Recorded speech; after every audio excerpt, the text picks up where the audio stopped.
Looks like Christmas has come early, guys, because we've got new Tyranid rules on the horizon, and they're my favourite type of rules. We've got monster rules coming up next.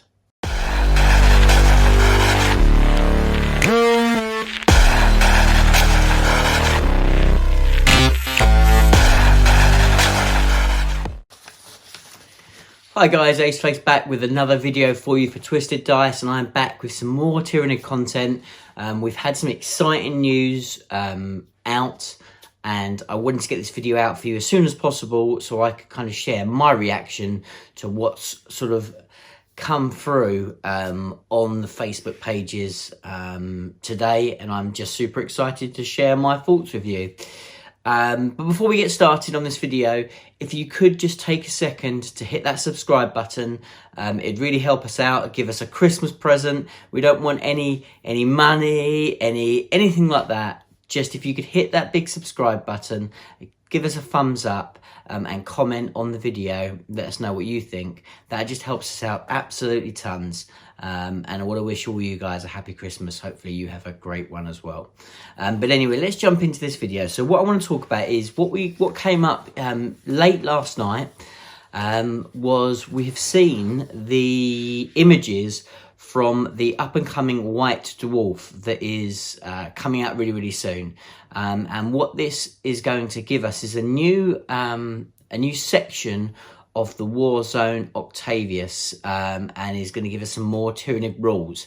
Now, these rules are a little bit different from before. These are an army of renown. So this is a way of building your army in a kind of a thematic way, but it's also something we can use for match play. Now, as far as I'm aware, now what I will kind of caveat, this is still what we've got at the moment. We've got images, and these are genuine images, but they are potentially, you know, there's more details.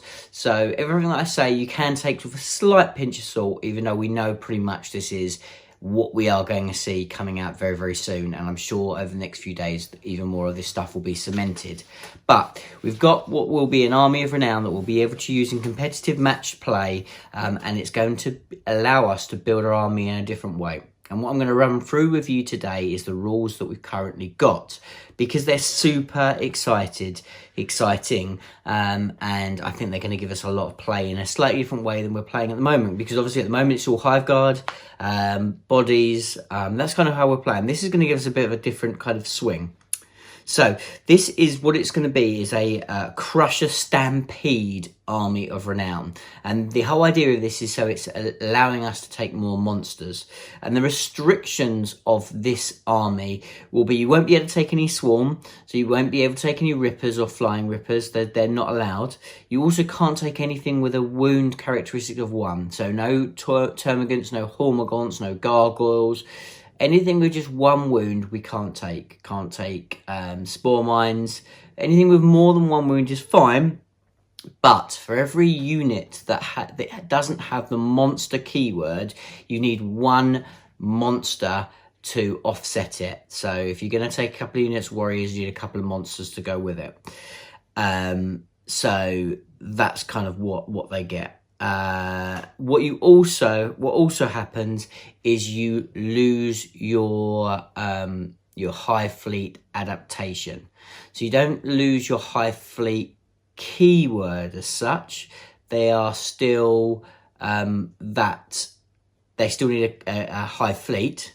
So there'll be hive fleet, Leviathan, Kraken, what have you, but what they will lose is they'll lose that ability from there, as far as I'm aware. And again, please correct me in the comments below if you think I'm wrong, but I believe, and you know, as I said, I haven't used any armies of renown, but I believe they still keep their keyword, their hive fleet, but they lose their adaptation. So they will lose their, for instance, the after save for Leviathan, the rerolls ones if they stand still for Kronos, and so on.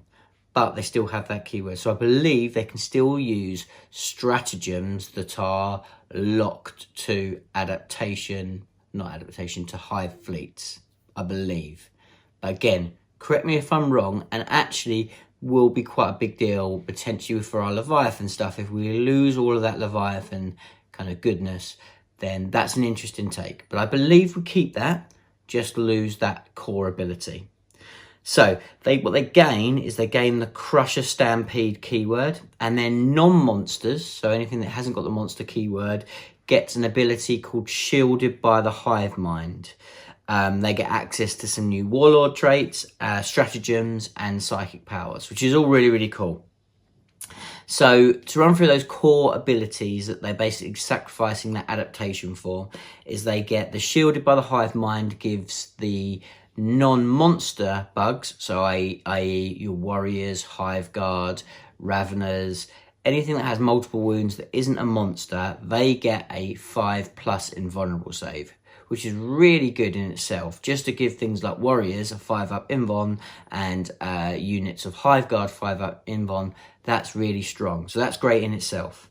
Monsters also get the 5+ invulnerable save, which is huge for our non-tyrants, non-maleceptors, and it means that kind of ability that we always put on our bugs, always put on our one big bug, which gives us 5+ invuln, and ignore the wound modification, if you like, for when they're degrading. I can't think what it's called off the top of my head.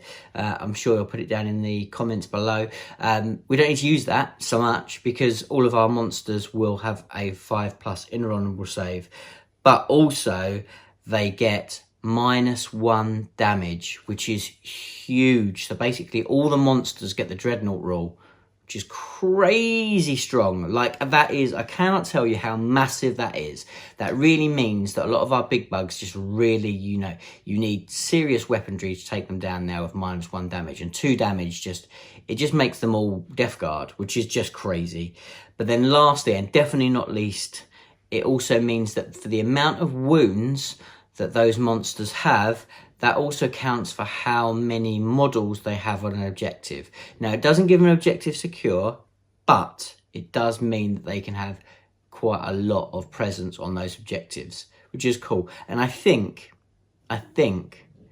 if they do keep their Leviathan keyword, for instance, they will be able to trigger the objective secure stratagem, and then you'll be able to put a monster that counts as so many models that also has objective secure. I think that's how it works. Again, correct me if I'm wrong, but I believe that's how it works, which is pretty cool.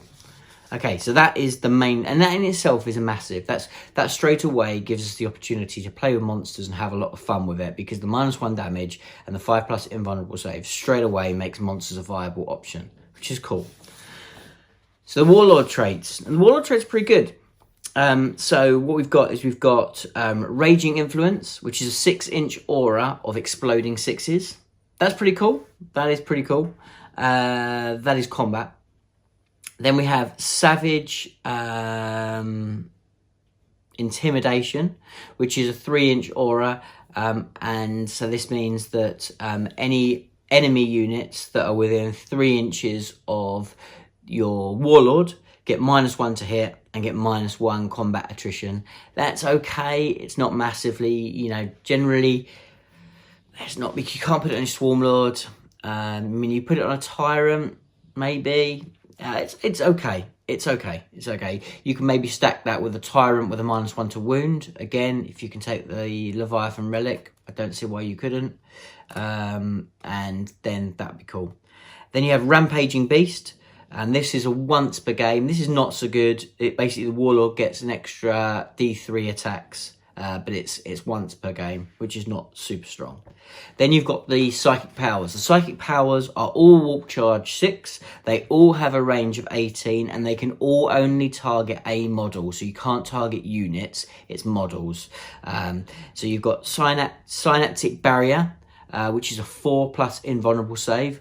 That's mental. That's great.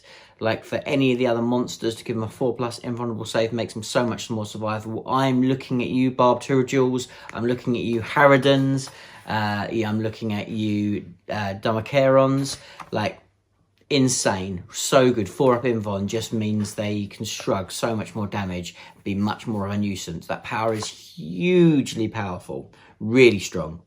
Then you have Aggressive Surge, which is D3 extra attacks. So basically you get that Warlord trait. So yes, you could stack it. So you could go Rampaging Beast, you stick that on your Warlord, you then got D3 additional attacks. You then stick Aggressive Surge on him, that's another D3 attacks. You can then give him the monstrous size as well from the adaptation. Before you know, you could have a Hive Tyrant with a serious amount of attacks. That's not bad, right? That's pretty scary. He can absolutely do some work then. You know, you can give him, as I said, he could be doing damage. He could be doing some serious damage. Toxin Sacks as well. He could be doing 5 damage for each one that gets through. That guy could be an absolute monster. So you could have a lot of fun with that. Again, you put it on Swarm Lord. He's then got quite a lot of attacks. He's going to do work. It's pretty cool. It's pretty cool. But it's nice it's psychic power, and it's not the once per game that you got from the Rampaging Beast. So I think the psychic power is really good. Not sure about the Warlord trait. And then you've got Infused Energies, I think it's called. And this one is reroll hits. So just another way of getting reroll hits. We've got, you know, reroll wounds from the stratagem, from the Tyranid stratagem, but the reroll hits is really, really cool. So I actually quite like that as well. So that's pretty cool. Then we have got the stratagems. Now, I've not gone through all the stratagems. Some of the stratagems are not that amazing and a little bit situational, but I put a few down that I really like. I thought I'd talk them through with you. So we've got Unbreakable Chijin, I think that's what it's called, the armor plates on the Tyranids. And what this does is this gives you transhuman, and it is written exactly the same as transhuman. Now, it's only for monsters. Actually, no, it's not for monsters. I lie. It's for anything, but it's basically for anything with 10 wounds or more, it's 2 CP. Under 10 wounds, it's 1 CP, but it's transhuman. You can put this on unit warriors. That's pretty crazy. So again, there's some stuff in here to try and make warriors good. I still think they're just a buffing unit. Maybe you could take them a big juicy unit now. Maybe there's just enough survivability with a -1 damage and the, I don't know, maybe. Anyway, we've got transhuman, which is cool. I like that. I like it for maybe Raveners, making them really difficult to deal with. Maybe, I don't know. Fingers crossed. Raveners with 5+ invuln and transhuman, I quite like that. That's, you know, you've got a unit of Raveners, you charge them forward, they grab an objective, they then get transhuman, they get 5+ invulnerable save. That's not bad. That's quite good. Then we've got Death Surge. So Death Surge, at the moment, we've got a stratagem within the Tyranid book where a character can fight or shoot on death. This gives any monster opportunity to fight on death. The great thing about this one is it does specify that you fight as if you're on full bracket, which is really, really good. So I like this a lot. And technically, it's better because of that. It is non-character, so you can't kind of trigger them both. And it is just for your non-character models, but it's good. It's 2 CP, but, you know, on some of those monsters, it could be enough to really seal the deal.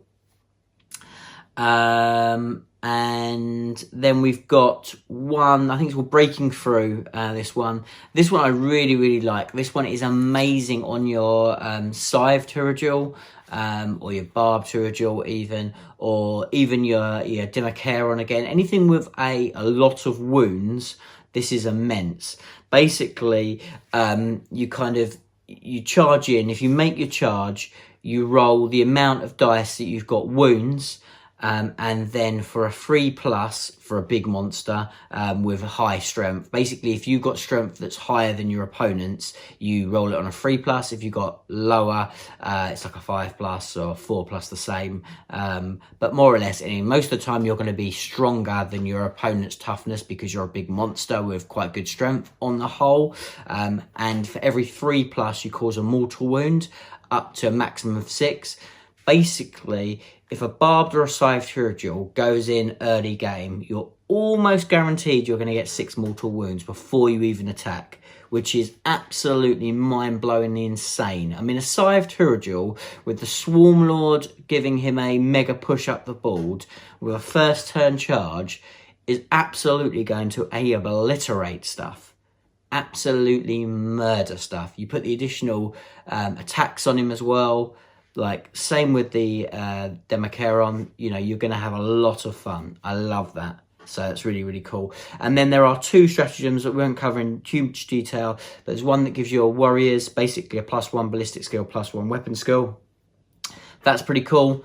You know, it just makes them BS3 and weapon skill 2.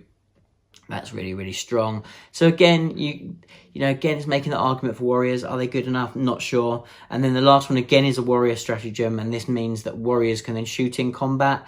It basically gives them the monster keyword, more or less. So they're still like -1 to hit, but it's good. But you're only generally firing like death spitters. Maybe there's a couple of venom cannons in there. It's not that great, guys. It isn't that strong. So the warrior ones, I think, are a little bit hit and miss still. I still think a unit of warriors is your buffing unit, personally. 5++ definitely makes them a little bit stronger. Yeah, I'm just still not sold as a unit of warriors being heavy lifting, damage dealing unit that sticks around. I still would much rather small units of warriors that are there to buff. They're there as utility pieces. They're there as synaptic linchpins. They really work for that really well. I still don't think they're damage dealers. I still don't think they're a unit that you really kind of like trust to do work for you. That's just my opinion. And again, put in your comments if you disagree. But anyway, so that's what we've got, guys. As far as I'm aware, that's all the information that's available. It's very, very strong. It really does make Tyranid monsters a lot more viable. It's definitely not broken. It doesn't have the out and out sheer power that the Leviathan stuff has done for the Hive Guard and for the army. But if we can, and I believe that we can, mix these in with the Leviathan stuff, then particularly at the moment, because even if it doesn't allow us, we can have a separate detachment, because as long as that detachment is still Tyranids, it doesn't break the Army of Renown, as far as I'm aware, I think. And as long as we can do that, Hive Guard can still do their work. We've still got all the shenanigans and cool stuff within the Warlord Traits and the stratagems and stuff there. But now we've got the ability to make those monsters even better. And I seriously think that Barbed Tyranid are the absolute secret sauce. I believe that they are one of the best units and are very much the secret to unlock our matchup against Dark Eldar, because it gives us the ability to reach out and touch them earlier than the Hive Guard. It gives us the ability to, with the stratagem, make things 3 damage. Super strong. And then you've got Maleceptors in there as well to make sure that those Hive Guards reroll that damage. And before you know it, we're starting to get a list that already was a top tier list, but maybe now we can slightly tweak this up, give us more damage, more strength.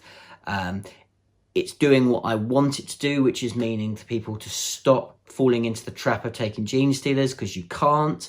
And maybe you exchange those Gene Stealers for some more monsters, either, as I said, Dimmacarons potentially, Barbed Tyranid, Scythe Tyranid. These guys are going to get you a lot more bang for your buck. They're a lot more forgiving, and this makes them more forgiving. But anyway, maybe I'll do a video again just around kind of what potentially the best lists are going forward, I think. But this definitely gives us more toys to play with. It gives us some more fun stuff. It's a great set of rules. I really love it, and I hope you love it too, guys. But yeah, I just wanted to get it out there. And if you have watched this far, I really appreciate your time. And until the next video, I'm Aceface, and I'll see you soon. Bye for now.